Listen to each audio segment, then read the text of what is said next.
मंत्रिमंडळाच्या उपसमितीची आज सकाळी 10 वाजता बैठक होणार आहे। उपसमितीचे अध्यक्ष राधाकृष्ण विखे पाटील यांच्या निवासस्थानी ही बैठक होणार आहे। काल हायकोर्टाने कानपिचक्या दिल्यावर आज ही बैठक होणार आहे।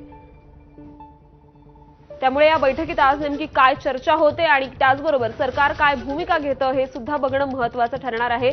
हायकोर्टाच्या आदेशांच्या पार्श्वभूमीवर ही बैठक आज होतीये आणि आज मनोज जरांगे पाटलांच्या आंदोलनाचा उपोषणाचा 5वा दिवस आहे आणि हे आंदोलन शमवण्यासाठी आता सरकारकडून काही पावलं उचलली जात आहेत आणि त्याच पार्श्वभूमीवर काल कोर्टाने सुद्धा सरकारला कानपिचक्या दिल्या होत्या, खडेबोल सुनावले होते आणि त्या पार्श्वभूमीवर आज या उपसमितीची सकाळी 10 वाजता बैठक पार पडणार आहे।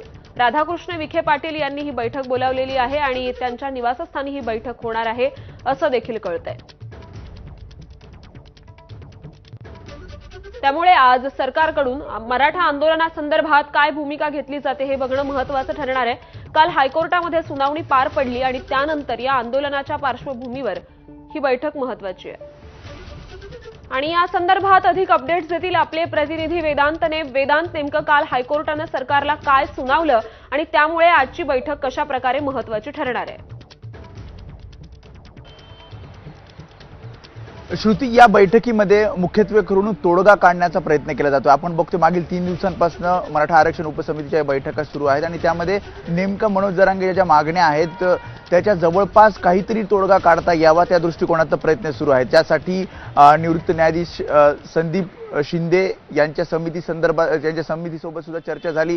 त्याशिवाय राज्याचे महाधिवक्ता यांच्यासोबत सुद्धा चर्चा झाली आणि एक नवीन शासन निर्णय, मराठा आरक्षणाचा एक नवीन शासन निर्णय जारी करण्याचा विचार सुद्धा सरकारकडून केला जातोय, ज्यामध्ये आपण बघतोय गाव पातळीवर या कुणबी प्रमाणपत्राची स्क्रुटिनी झाली पाहिजे आणि कुणबी प्रमाणपत्र देण्यासाठी आपण बघतो हैदराबाद गॅजेट त्यासोबतच सातारा गॅजेट याची अंमलबजावणी कशा पद्धतीने करता येईल या सगळ्या संदर्भात सुद्धा या उपसमितीच्या बैठकीत चर्चा केली जाते।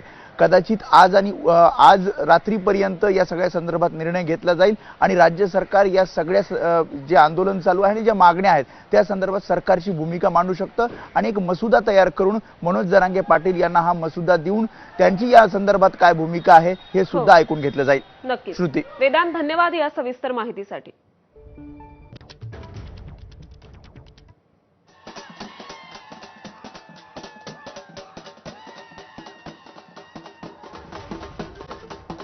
आणि आता काही महत्त्वाच्या बातम्या